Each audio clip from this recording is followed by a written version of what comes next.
ആയിട്ടുള്ള ഒരു വലിയൊരു കുഴിയിലേക്കാണ്, ആ പൊട്ടക്കിണറിലേക്കാണ് മുഴുവൻ ശത്രുക്കളെയും എന്താക്കുന്നത്, 70 പേരെയും വാരി നിറച്ചിട്ട് അതിനെ അവിടെ നിന്ന് നബി സല്ലല്ലാഹു അലൈഹി വസല്ലം ഒരു നസീഹത്ത് ചെയ്യുന്നുണ്ട്. കുഫാറുകളെ, ഇന്ന് നിങ്ങളുടെ മുമ്പിലേക്ക് എൻ്റെ റബ്ബ് എന്നോട് പറഞ്ഞ കാര്യങ്ങൾ സത്യമായി, നിങ്ങൾക്ക് ആ കാര്യം ഇന്ന് സത്യമായിട്ട് കാണുന്നില്ലയോ എന്ന്. ആ സമയത്ത് ഉമർ റളിയല്ലാഹു അൻഹുവിനോട് ചോദിക്കുന്നുണ്ട്, നിങ്ങൾ ആരോടാണ് ഈ സംസാരിക്കുന്നത്? മരിച്ചവരോടോ? പറഞ്ഞു, ഇന്ന് അള്ളാഹു അവരെ നല്ല നിലയിൽ ഇത് കേൾപ്പിക്കും. കാരണം എന്താ? ഖബറിന്റെ ശിക്ഷയെയും ഇതുവരെ ചെയ്ത അക്രമത്തെയും മുഴുവനുമായി കാണിക്കുകയും ചെയ്യുന്നു. ഇങ്ങനെയുള്ള നബി സല്ലല്ലാഹു അലൈഹി വസല്ലമ തങ്ങൾ പറയുന്നുണ്ട്, ഒരു രംഗമുണ്ട്. എന്താണെന്നറിയോ? നേരെ വന്നിട്ട് നിന്നിട്ട് പറയാണ്, ഇന്ന സ്ഥലത്ത് ഉത്ബ വീഴും, ഇന്ന സ്ഥലത്ത് ഷൈബ വീഴും, ഇന്ന സ്ഥലത്ത് അബൂജഹൽ വീഴും എന്ന് ചൂണ്ടിക്കാണിച്ചിട്ട് പറയുകയും പിറ്റേന്ന് അതേ സ്ഥലത്ത് തന്നെ അവർ ചത്തു വീഴുകയും ചെയ്തതായ സ്ഥലമാണ്. അള്ളാഹുവിന്റെ ദീനിനെ ഹയാത്താക്കാൻ വേണ്ടി ഇവർ വന്നിരിക്കുന്നതായ മലയുടെ ഭാഗങ്ങളാണ് ഈ കാണുന്നത്. ശത്രുക്കൾ കടന്നു വന്നിരിക്കുന്നത്.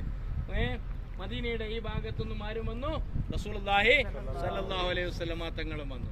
ആദ്യമായി അവർ കിണറിന്റെ ഭാഗത്തേക്ക് ഒരു സ്ഥലത്ത്, സൗകര്യമുള്ള സ്ഥലത്ത് ടെന്റ് അടിച്ചു.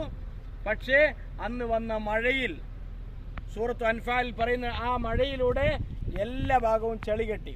പിന്നീട് ഇപ്പുറത്തെ ഭാഗങ്ങൾ കയ്യേറാൻ വേണ്ടി വന്നു. ഈ കയ്യേറലാണ് മഹാനായ അലി റളിയല്ലാഹു അൻഹു അടക്കമുള്ളവരെ എതിർത്തുകൊണ്ട് ആദ്യമായി ഒരുത്തനെ കൊല്ലുകയും ഹംസ റളിയല്ലാഹു അൻഹു, അലി റളിയല്ലാഹു അൻഹു അടക്കമുള്ളവർ അപ്പുറത്തെ ഉത്ബയും ഷൈബയും എല്ലാം നിൽക്കുകയും ചെയ്ത് അവിടെ നിന്നും യുദ്ധം തുടങ്ങുകയും ചെയ്തു. ജീവിതത്തിൽ വർഷങ്ങളായിട്ട് നമ്മൾ ആരെ കാണുന്നുണ്ട്? ബദറിന്റെ ശുഹദാക്കൾ, ബദറിന്റെ ഭൂമി എന്ന് കാണുന്നുണ്ട്. നാം ചിന്തിച്ചു നോക്കുക, ഈ സ്ഥലത്ത് നിന്നിട്ട് ഹബീബായ റസൂലുള്ളാഹി സ്വല്ലല്ലാഹു അലൈഹി വസല്ലമ കരഞ്ഞു ദ്വാരക്കുക. അതേപോലെ അതിന്റെ തൊട്ട് മുമ്പിലായിട്ട് മഹാനായ അബൂബക്കർ സിദ്ദീഖ് റളിയല്ലാഹു, എന്നിട്ട് അള്ളാഹുവിന്റെ റസൂലെ നിങ്ങൾ എന്തിനാണ് ഭയപ്പെടുന്നത്, അള്ളാഹുവിന്റെ വാഗ്ദാനമുണ്ടല്ലോ എന്ന് പറയുകയും ചെയ്യുക. ഈ സമയത്തും എത്ര തന്നെ ഇത് നമുക്ക് പഠിപ്പിക്കുന്നത്, അള്ളാഹു നമ്മളെ സഹായിക്കുമെന്നറിഞ്ഞാലും അള്ളാഹുവിനോടുള്ള തേട്ടത്തിൽ യാതൊരു കുറവും വരുത്താൻ പാടില്ല എന്ന്.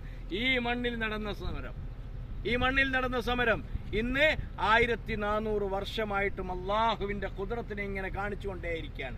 ഇന്ന് നമുക്ക് അതിൻ്റെതായ സമയം അനുസരിച്ച് നോക്കുമ്പോൾ വളരെ അത്ഭുതം തോന്നിപ്പോവും. എത്ര വലിയ ധിക്കാരികളായിരുന്നു, എത്ര വലിയ അക്രമികളായിരുന്നു, എത്ര വലിയ ശക്തരായിരുന്നു. ഒട്ടകത്തിന്റെ തോല് വിരിച്ചിട്ട് അതിന്റെ നടുക്കേക്ക് കയറി നിൽക്കുമായിരുന്നു അബൂജഹൽ. എന്നിട്ട് മുഴുവൻ നാട്ടിലെ ഈ ശക്തന്മാരോട് പറയും, എന്നെ ഒന്ന് വലിച്ചിടാൻ പറ്റുമെന്ന്. പക്ഷേ ഒട്ടകത്തിന്റെ തോല് കീറുന്നതല്ലാതെ ആൾ അനങ്ങുക പോലും ചെയ്യില്ല. പക്ഷേ മുആദ് എന്ന് പറയുന്ന 2 സഹാബാക്കളായ 17 വയസ്സും 12 വയസ്സിന്റെയും ഇടയിൽ താഴെയുള്ള 2 കുട്ടികളായിരുന്നു ആദ്യമായിട്ട് എവിടെ കൊണ്ട് തട്ടിയിട്ടത്? അബൂജഹലിനെ ഈ മണ്ണിൽ തട്ടിയിട്ടത്, ഉത്ബയെ ഈ മണ്ണിൽ തട്ടിയിട്ടത്, ഷൈബയെ ഈ മണ്ണിൽ തട്ടിയിട്ടത്, വലിയ വലിയ ധിക്കാരികളെ അല്ലാഹു തആല ഇവിടെ തട്ടിയിട്ടത്. അല്ലാഹു തആല കാത്ത് രക്ഷിക്കുമാറാവട്ടെ. മറുവശത്ത് വീട് വിട്ട് നാട് വിട്ട് സ്വസ്ഥമായി ജീവിക്കാൻ വേണ്ടി നോക്കിയ ആ സഹാബാക്കൾ അള്ളാഹുവിന്റെ ദീനിന് വേണ്ടി ഞാനും നിങ്ങളും ഇന്ന് മുസ്ലിം ആയതുകൊണ്ട്, ഇസ്ലാം ആയതുകൊണ്ട് അഭിമാനിക്കുന്നുണ്ടെങ്കിൽ ആ അഭിമാനിക്കുന്നതിന്റെ കാരണമായത് ഈ മണ്ണിൽ നടന്നതായ സമരമാണ്. അല്ലാഹു തആല ബദരീങ്ങളെ സ്നേഹിക്കുന്നവരുടെ കൂട്ടത്തിൽ, അസ്ഹാബുകളെ സ്നേഹിക്കുന്ന കൂട്ടത്തിൽ, ബദരിന്റെ ശുഹദാക്കളെ സ്നേഹിക്കുന്നവരുടെ കൂട്ടത്തിൽ നമ്മളെ പെടുത്തുമാറാവട്ടെ. 313 പേരാണ് ബദരീങ്ങൾ. അതിൽ ബദറിൽ പങ്കെടുത്ത ആരെല്ലാം ഉണ്ടോ അവരെല്ലാം ആര് പറയും? അബൂബക്കർ റളിയല്ലാഹു അൻഹു ആരാണ്? ബദരിയാണ്. ഉമർ റളിയല്ലാഹു അൻഹു ആരാണ്? ബദരിയാണ്. ഉസ്മാൻ റളിയല്ലാഹു അൻഹുവിന് ബദറിന്റേതായ ഫളായിൽ കൊടുക്കുന്നു. കാരണം തന്റെ മകൾ അവിടെ മരിക്കാൻ കിടക്കുമ്പോൾ ഭാര്യയുടെ ശുശ്രൂഷയിടായിട്ട്. ഈ രീതിയിലുള്ളതായ വലിയ ചരിത്രം ഇൻഷാ അല്ലാഹ് റാഹത്തായിട്ട് അതിനെക്കുറിച്ച് പറഞ്ഞുതരാം. നമ്മുടെ അസർ നമസ്കാരം ബാക്കിയുള്ളത് കൊണ്ടാണ്. അല്ലാഹു തആല നമ്മളെല്ലാരെയും കബൂലാക്കുമാറാവട്ടെ.